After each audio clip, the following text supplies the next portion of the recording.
Uranus has only newly entered the sign of Gemini, and it's making quite a few important aspects throughout the month of August that we are likely going to feel very strongly, and that can bring up some unexpected changes, whether that's change of environment or change of heart and change of thinking. And so in today's video, for that reason, I want to dive into Uranus and Gemini and how it will specifically play out for us just in the month of August, how you can align with these energies and anticipate any unexpected changes that may be coming your way.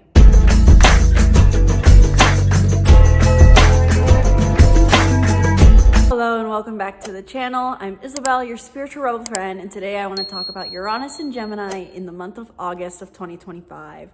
As I will likely not have much time to film horoscopes or overviews for the entire month, I'm again trying out a different format because as I've been researching astrology for August, I'm noticing that Uranus is playing a very important role and has quite a few aspects coming up. I will hopefully have YouTube shorts / TikToks coming out about each specific individual Uranus aspect, but I wanted to do a video talking about overall how Uranus is affecting us in the month of August, especially after Uranus has newly entered Gemini as of July 7th of 2025.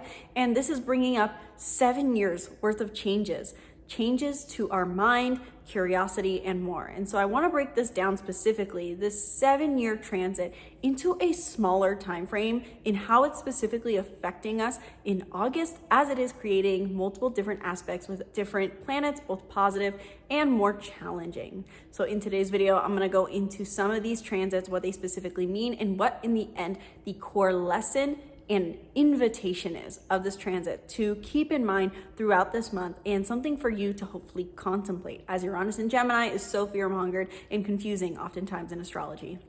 Now, before I go any farther, I encourage you to book a reading down in the link in the description box below if you want to dive deeper into both how Uranus and Gemini is affecting you in August, and if you want to dive into any other transit that is going to be affecting you. For those who have recently done readings with me, I'm noticing a huge surge in people who are having their Saturn return, both their first and their second round of Saturn return in Aries. So if you're one of those people, check out my video I did on Saturn returns and Saturn returns specifically for Saturn in Aries, and book a reading if you want to go deeper. But just because this has been a recent surge doesn't mean you have to be someone who has a Saturn return to be interested in a reading. These readings are meant to give you guidance on your life and practical advice so that you can use the stars as a mapping tool to understand where or why you are where you are in life and where you're going next. So enough about readings. The link is in the description box below. The card is up above, hopefully, for readings as well. And drop a comment down below if you have any questions.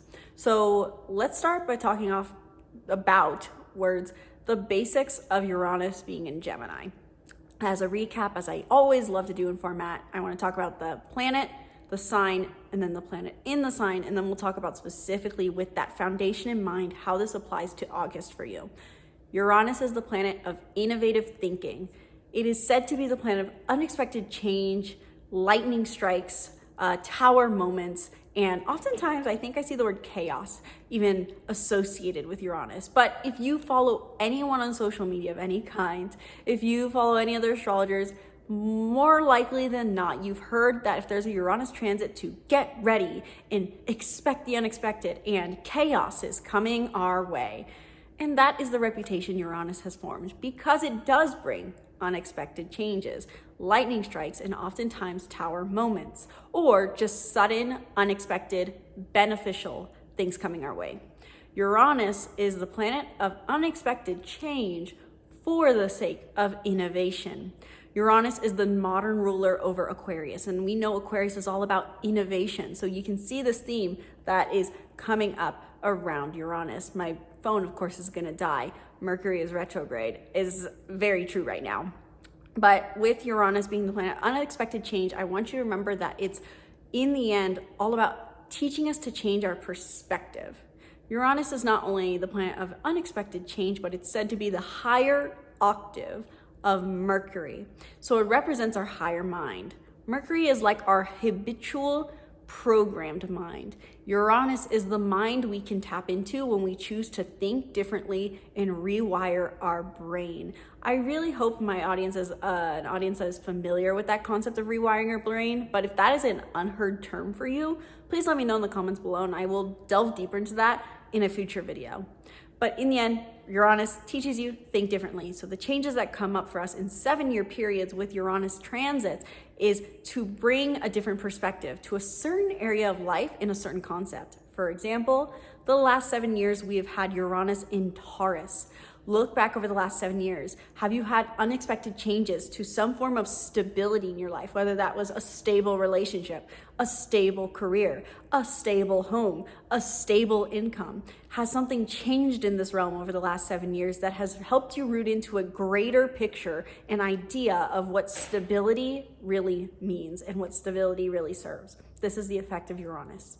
And so now with Uranus in Gemini being the archetype of the messenger, I'm really seeing this as a storyline that's stepping us into higher purpose towards our community, meaning that Gemini is said to be the messenger of the archetype wheel, and it's known for being the first air sign, which is all about just the acquiring of data and information. Gemini is knowledgeable and curious. Knowledge and curiosity are key traits of Gemini. And this doesn't just play out through books and data, but it also plays out through how they interact with people. So hence why Geminis are known for being social butterflies, to know everyone as well. Information can be acquired from anywhere and anything, whether that's observing nature, reading a book, doing data analytics, or talking to a stranger. And so hence why Gemini is also known for its tendency to gossip. But with Uranus being in Gemini, we're experiencing over the next 7 years unexpected change to our way of thinking, to our way of processing, to our way of asking questions, and to our curiosity, so that we can be greater messengers. Jupiter has recently been in Gemini, and this has taught us to expand upon our capacity to listen and share our knowledge. And so Uranus is now changing the game in this realm. Now, this is a very big picture concept that is playing out for us, one that I will be continuing to dive into over the next 7 years, hopefully on social media here on YouTube. But how does this play out in the small frame for you? I like breaking down Uranus transits by month in my head, and I want to bring this more to this YouTube channel because looking over your 7-year period, that's a long time to try to think about your growth journey. And Uranus in the end brings unexpected change. So you can't really see the full path no matter what. Even if you think you know what Uranus is gonna bring, it's gonna throw you a curveball.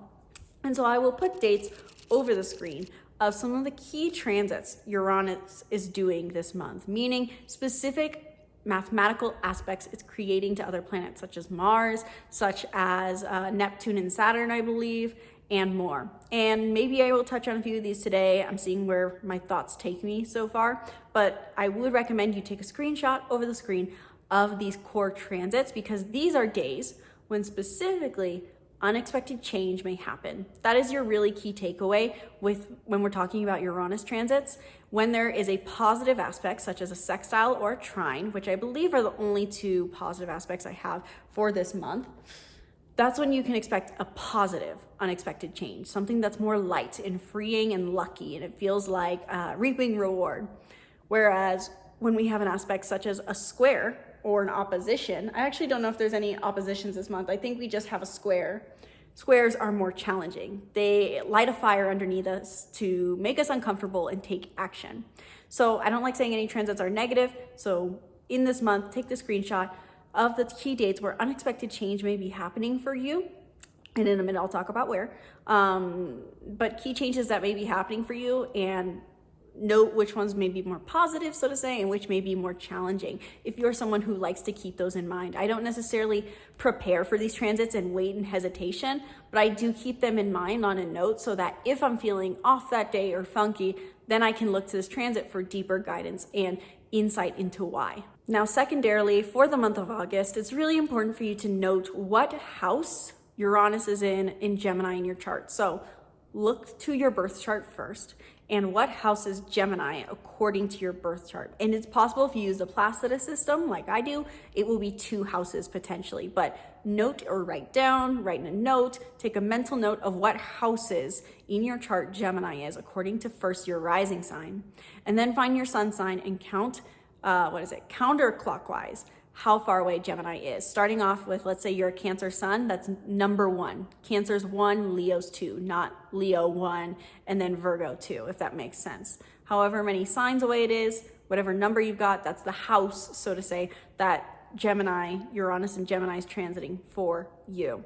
Just simply note your sun and rising horoscope both, because I do notice for everyone that it seems to be a combination, and so that's why I personally encourage. If you don't like looking at your sun and rising horoscope, you don't have to. But note what house basically Uranus is transiting in Gemini for you, because this is where the unexpected changes or changes of mind may arise.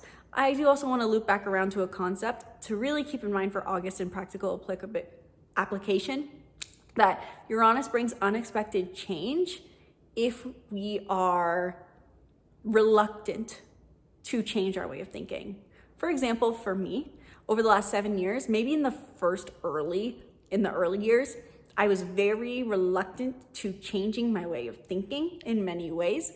And so I had more physical, environmental challenges coming up related to my finances, as well as my passions, my creativity, and also later on my health.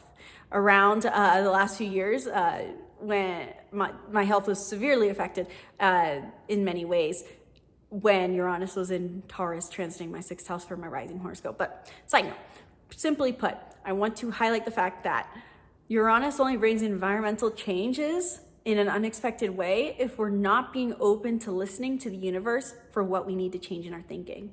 And so if you are someone who maybe feels like, oh gosh, I really don't want a curveball to be thrown at me right now, I'm at my limit, making space for quiet, solitude, contemplation, introspection, self-reflection is one of the most powerful things you can do, because then you make the space to listen to the universe, listen to the creator, and hear what it's inviting you to do with Uranus and Gemini in your specific life, in this specific area of your life in which Gemini is in your chart. So what can we overall expect with Uranus and Gemini in specifically the month of August? So overall, I kind of want to list off and briefly go through the transits, but remember that in the end, Uranus and Gemini is all about changing our relationship to curiosity, to receiving, and to sharing, specifically in mental ways. So what is your relationship like with being curious? Where do you maybe put up blockers to curiosity? Maybe it's self-development gurus, for example, who say they've learned everything. Or maybe it's you're super open to change in your relationships and being more open-minded with your partner, but not necessarily open-minded in your career and with your coworkers. We're being asked to open up to more curiosity, versatility, and adaptability, I believe.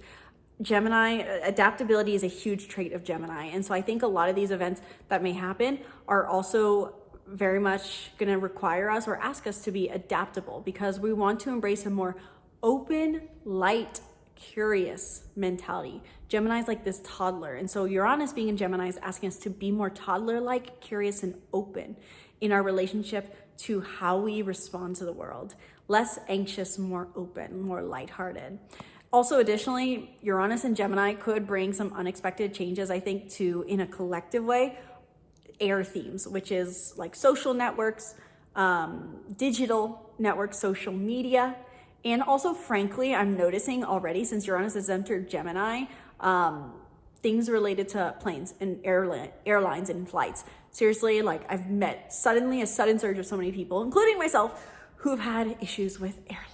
And it's so fun. But that's not to be fear-mongering, just to give you guys a little touch on all the themes. So in this month, here's how this plays out for you. Remember those core themes of what you're being invited to. But on the 8th, we'll have a trine between Uranus and Gemini, Mars and Libra, something related to your actions, something you're doing, something that you're doing that is specifically connection-oriented or diplomatic or balanced is rewarding you, is what I'm going to say about that. With a Mars trine, this is about doing something. Can be a really good day to take action. Your actions are extra rewarded in unexpected ways. Whereas on the 11th and on the, there's one more I know, the 28th, we have similar kind of themes because Saturn retrograde on the 11th sextiles Uranus and Gemini, and on the 28th, Uranus and Gemini sextiles Neptune retrograde. So Neptune and Saturn are both retrograde in Aries. So I don't really know exactly why my dates are so off, because Neptune transits slower and so is Uranus. But on the 11th and the 28th, we'll have the same similar kind of sextile where the relationship you've created with independence, you've been reflecting on it, withdrawing it in, your sense of self is positively affecting an unexpected change. It's kind of a hard one to explain in brief detail, but to kind of just simplify it, to talk about the August 11th one, and then we'll go later into hopefully Neptune retrograde, is with Saturn retrograde, we are relinquishing a personal responsibility that is pressuring us and restricting us. And you may be around this day having something unexpected come up that invites you to surrender control, aggression, or unhealthy hyper-independent traits that no longer serve you. Similar kind of themes for the 28th. I feel like I nailed that one. We're gonna move on. Also on the 24th, the Sun in Virgo will square Uranus and Gemini. And this is interesting because both Virgo and Gemini are ruled by Mercury. So what I'm expecting to see with the 24th is it feels like you have an almost split brain, where you feel like there's two different ways you would perceive the world, think about the world, and they feel counterintuitive. And so it can feel like you're saying, do I do that or that? I don't see the whole picture. I'm so confused. A square, though, pushes us to take action. So experiment and be curious and ask yourself, how would the most light-hearted version of myself pursue this? How would the open-minded, curious, trusting, welcoming, open, receptive, adaptable version of myself handle this? So that's kind of what comes up on the 24th.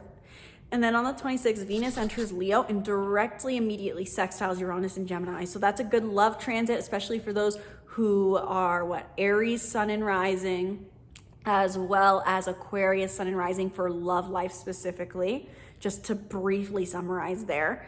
I think also if you're a Pisces Sun or Rising, that would be good for you as well. But overall, Venus and Leo sextiling Uranus and Gemini, this is a positive aspect, bringing an unexpected change. Once again, something to do with our mind and our curiosity, but also reflectingly brings us a love for life through fun and play. Gemini and Leo, as they sextile each other, they really are this lighthearted dynamic duo. Think of Leo energy, life of the party, standing on the table, and Gemini, who networks with everyone to bring the people to the party. So this is a very lighthearted day is what I'm seeing. Something where maybe you're invited to embrace more passion, play, fun, lightheartedness, curiosity, just enjoying friendliness, so to say. And so those are the main transits throughout the month with Uranus. I know it's only a handful, but I do think it's going to play an important role intuitively, and it gives us the first taste of the changes yet to come over the next 7 years. So I would make some time to either on the day of or days before, days after, notice what comes up for you in your relationship to your mental energy, your anxiety, versatility, adaptability, curiosity, and just keeping these dates in mind, because if something unexpected comes up, this is the invitation of Uranus and Gemini, and it's, regardless of the transit, meant to be a positive invitation that's meant to shift our way of thinking to be more open-minded, step into our higher mind, expand our consciousness, and embrace more of the good in life. So let me know down in the comments below, did you like this video? Did this give you a good overview into what to potentially expect in August of the many things? Did you like the format? Just let me know all of what you're thinking and how you feel in the comments down below, both about these transits, this video, and so much more. And be sure to subscribe to the YouTube channel. That was bad words. Subscribe to the YouTube channel and stay tuned for more videos breaking down the stars and more. Thank you guys so much for watching. I sincerely hope you enjoyed. Once again, my name is Isabel, and from my heart to yours, namaste.